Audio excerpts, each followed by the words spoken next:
program is from E, the National Educational Television Network. NET Journal, a look at the events and issues of the world today.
At the wheel of this car is a man torn between two worlds. He's an Arab sheikh who was born in an old Arabia and will die in a new one. He worships Allah, loves the desert, and is one of the richest men in the world. His name is Zaid.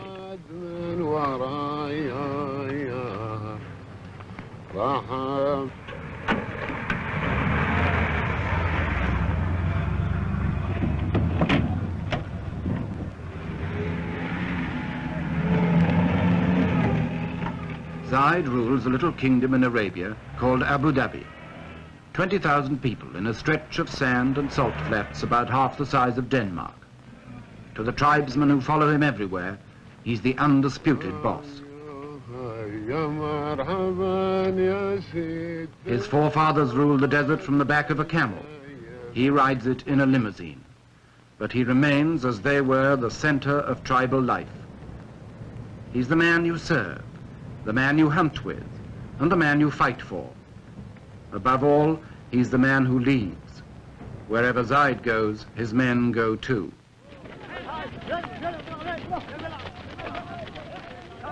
Those who don't travel with Zaid come out of the desert to greet him. They all owe their loyalty to him, and they all expect rewards from him.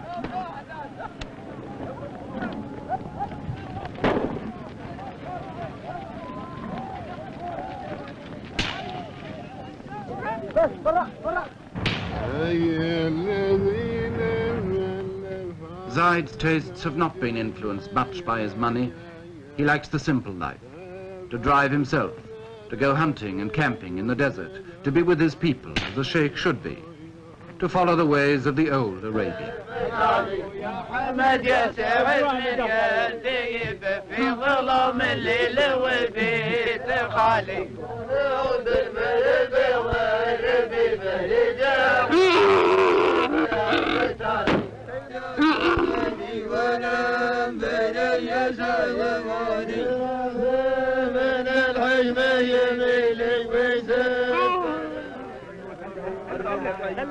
Five or 6 years ago, the people of Abu Dhabi were sunk in the poverty of 1,000 years or more. The 20th century had passed them by. Today, their ruler, Zaid, is one of Arabia's nouveau riche, who's acquired overnight a fortune from oil. His income could give $5,000 a year to every man, woman, and child in the place, enough to make Zaid a multimillionaire. Superficially, the old customs are unchanged.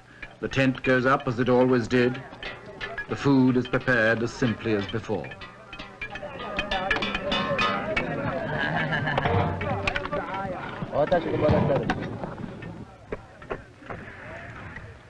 Zaid's natural pace is leisurely, almost indolent. Time is about the only thing the desert's been rich in until now. Time for coffee, time for talk, time made into ritual from century to century, from morning till night.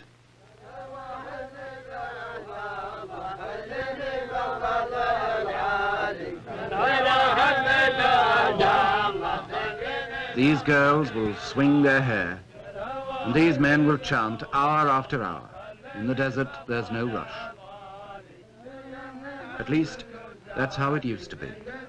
But Zaid, with his money, has begun to learn better.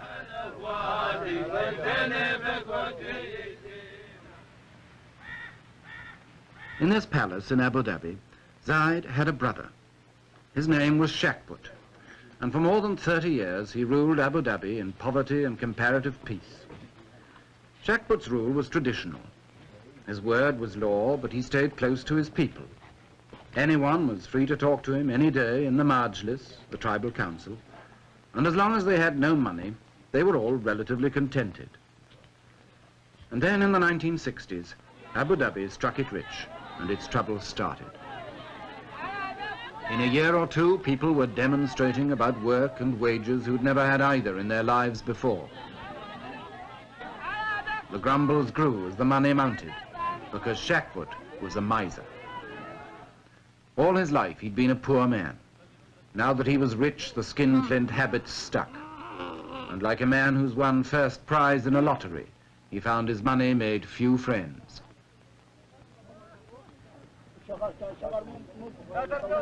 People began to say his brother Zaid would be a better ruler. He had a mind more open to the world. He was generous. He was a man's man. But Zaid had sworn to his mother years ago that he would never harm Shakput, and for 5 more years he stayed loyal, and the people waited.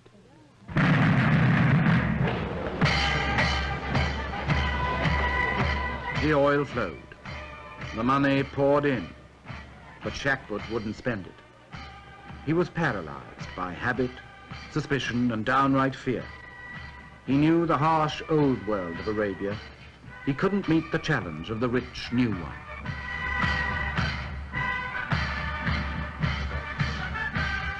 By 1966, just 5 years after oil had first been found in Abu Dhabi, Shakput's wealth destroyed him. Zaid sent him into exile and took command himself, ready to say farewell to the old Arabia. But how was he going to do it?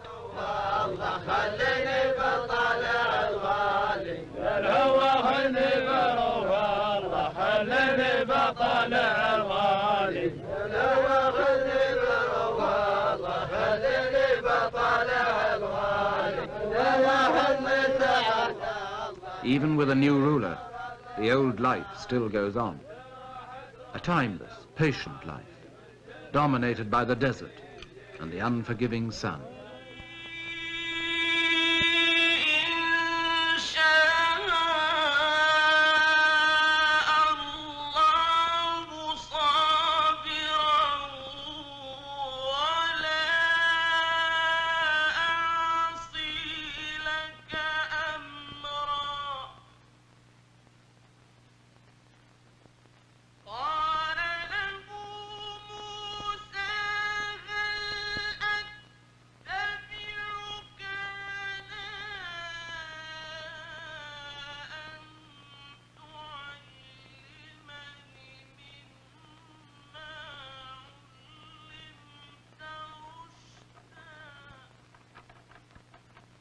Arabia is a land of terrible heat and terrible bareness. A tract of desert as big as Western Europe, practically untouched by the world until a few years ago. To anybody who doesn't live there, it seems a land of mystery and romance, full of the exotic promise of the veil. There are still people who think of it as the land of harems and the Arabians. In reality, it's a harsh and lonely place.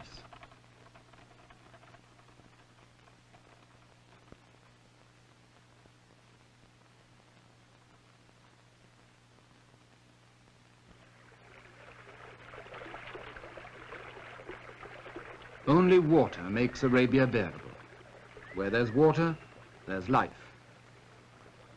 Water is so important that the Arabian oasis became the direct inspiration of the Muslim idea of heaven. And no wonder, when you come to the cool shade of the date gardens after the heat and emptiness of the desert, the oasis seems literally heavenly, a place of pure pleasure.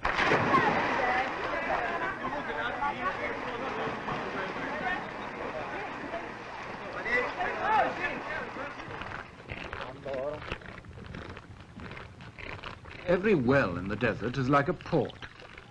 The camel caravans cross the desert like ships cross the sea.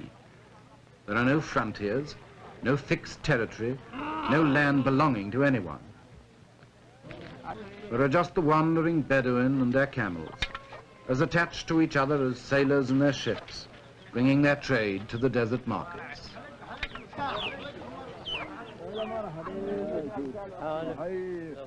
It's a hard life in Arabia, and it breeds hard men.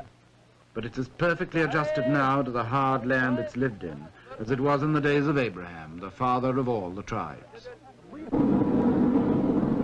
There's still a sort of biblical rhythm about it.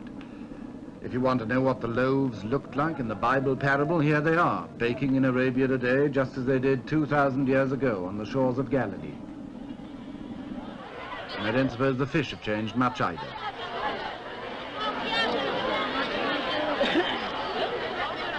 The women of Arabia still hide behind the veil, as Arabia itself has done for centuries.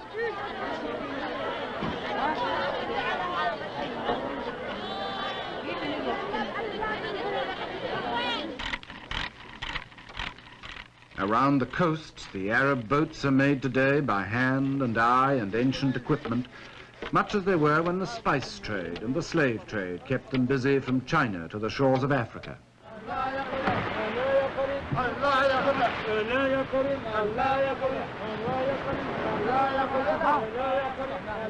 To the Arabs, the sea was a source of wealth that the barren land could not provide. Fishing, pearling, trading, smuggling, and especially piracy. Arab sailors in the Indian Ocean and the Persian Gulf preyed on the ships of Europe in the Indian trade. In the end, their piracy was their downfall. With a few naval sloops and some of the queerest treaties ever devised by man, the British Empire imposed on 2/3 of Arabia's coast the thin red line of peace.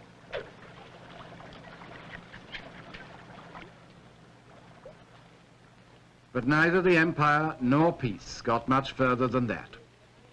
The sea was all anybody cared about. As long as that was safe, the land could rot, and so it did, in neglect and perpetual tribal warfare.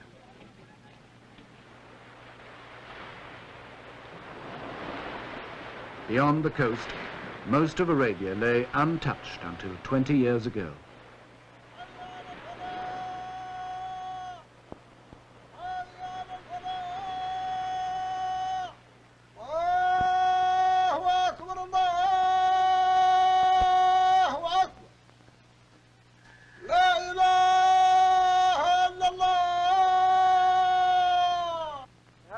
God is great. There is no God but God, and Muhammad is his prophet. The religion of Arabia, by tradition, is as forbidding as the land. It's nearly 14 centuries since Arabia was the birthplace of Islam, but it's still the home of the most devoted of all the followers of Muhammad.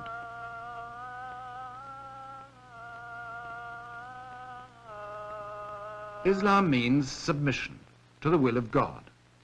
In the desert, there isn't much you can do but submit and pray for God's mercy.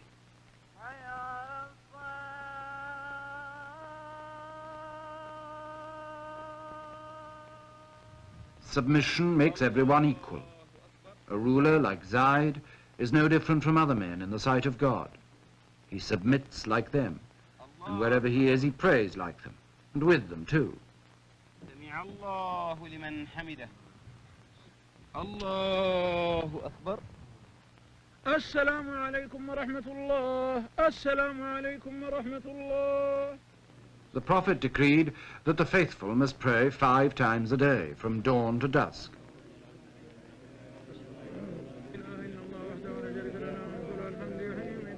You can pray together or alone, with a priest or without one. But your submission to God is complete. You're his slave. And you can count on your fingers like a rosary in 99 different ways. May God be praised. May God be praised. May God be praised.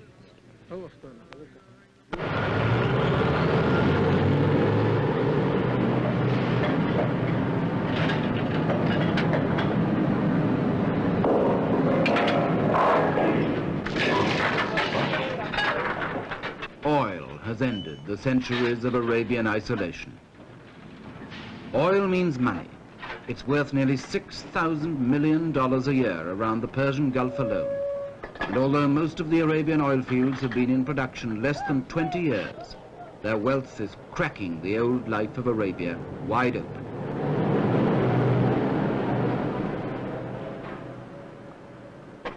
To most of us, oil may be just the stuff that drives the car. To Arabia, it's a revolution. There isn't a thing it leaves untouched.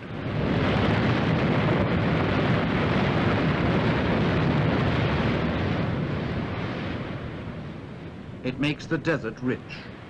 It brings the prospectors and the lawyers and the map makers to divide it.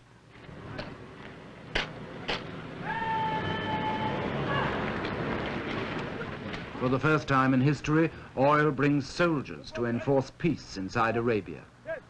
Frontiers need soldiers to patrol them. Prospectors need soldiers to protect them. So the tribesmen who once fought each other and raided the ships and commerce of the world are paid and trained as soldiers to maintain the new law. The poachers of 1,000 years have been turned in a generation into gamekeepers.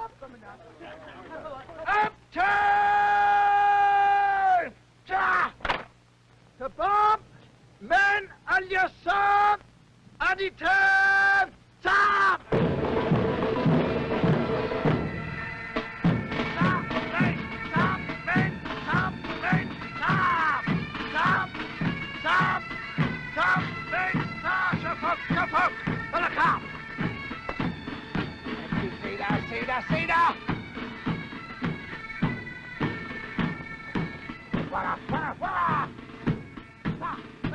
Stop! Wait! Stop! Wait! Stop! Stop! Wait! Stop! Wait! Stop!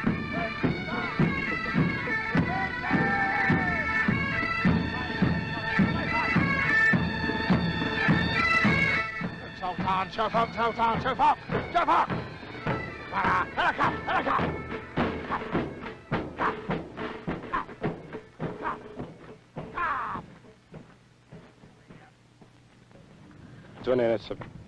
245, sir. 245. Money begins to make its mark everywhere.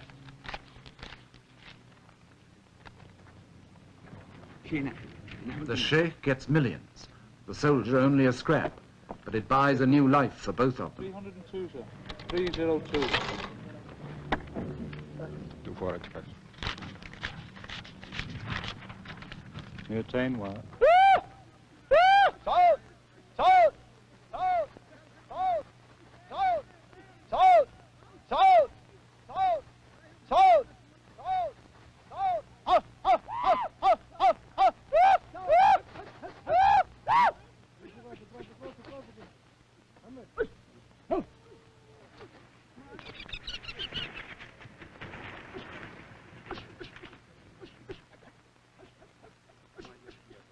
On his hunting trip, Zaid chases the desert game with a string of falcons as long as his purse.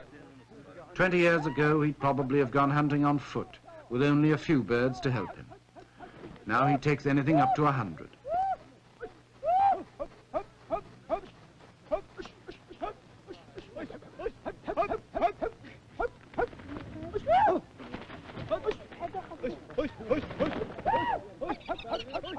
Each of Zaid's followers has a falcon to look after. They train them, stroke them, talk to them, practically sleep with them.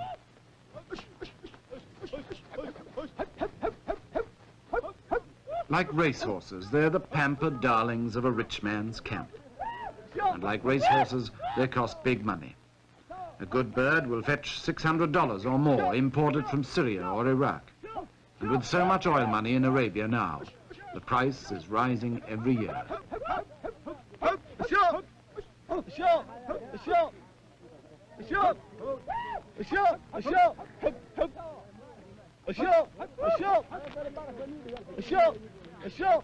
Nothing escapes the touch of money.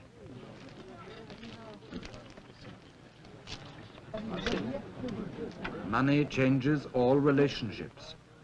When Zaid visits his neighbors now, the traditional feast for a visitor becomes an offering to a wealthy benefactor instead. Unlike many of Arabia's oil millionaires, Zaid believes in sharing his wealth.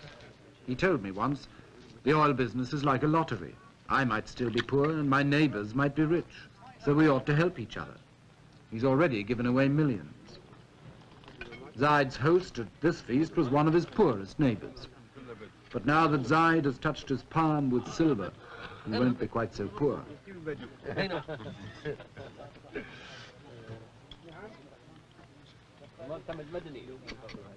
The feast is traditional: goat's meat, chicken and rice. And when the VIPs are finished, the lesser men move in.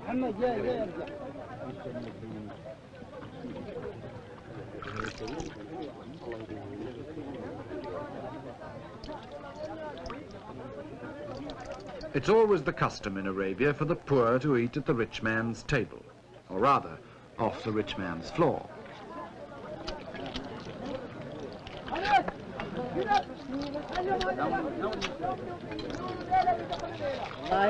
When this lot are finished, there'll still be more to come, in descending order of rank and ascending order of hunger.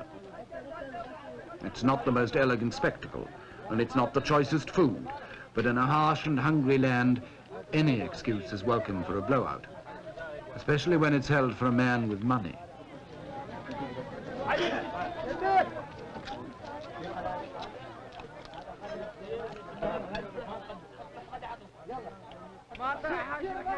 لي صفا ونزاح همي ولا باس ان قلت جرب لي القلم باهتمامه ما دام فكري سالي كل هو جاس بمعان ان قلتها بالتمامه معنا على ما دار القلب واحتاس. The old Arabia pulls at the heart, the world where Zaid was raised and where he always likes to be, around the campfire in the cool desert night, among his men, listening to those endless Arab fairy tales that the audience knows as well as the storyteller, of love and beauty and the 1001 nights. When the hunting's over and the caravan's resting, this is how they've passed the time for 1,000 years.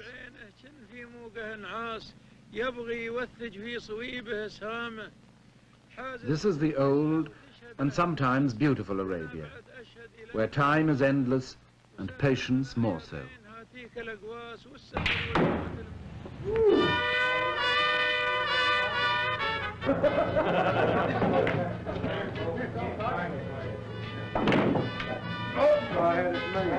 But in the new Arabia, time is money, and that pulls at the purse strings. This is the Arabia of the air-conditioned desert, the sanitized, sterilized caravan of the 20th century, with its international wealth and international accents.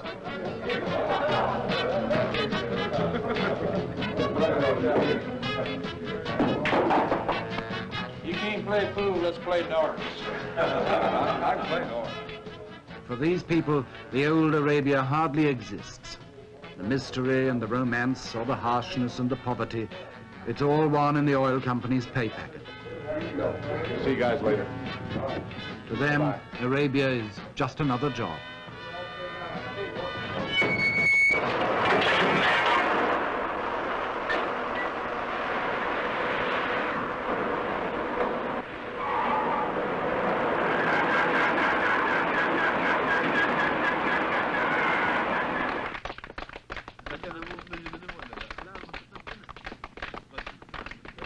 The fairy tale is over, and everyone now will live happily ever after in the dream world of the Arabian Nights.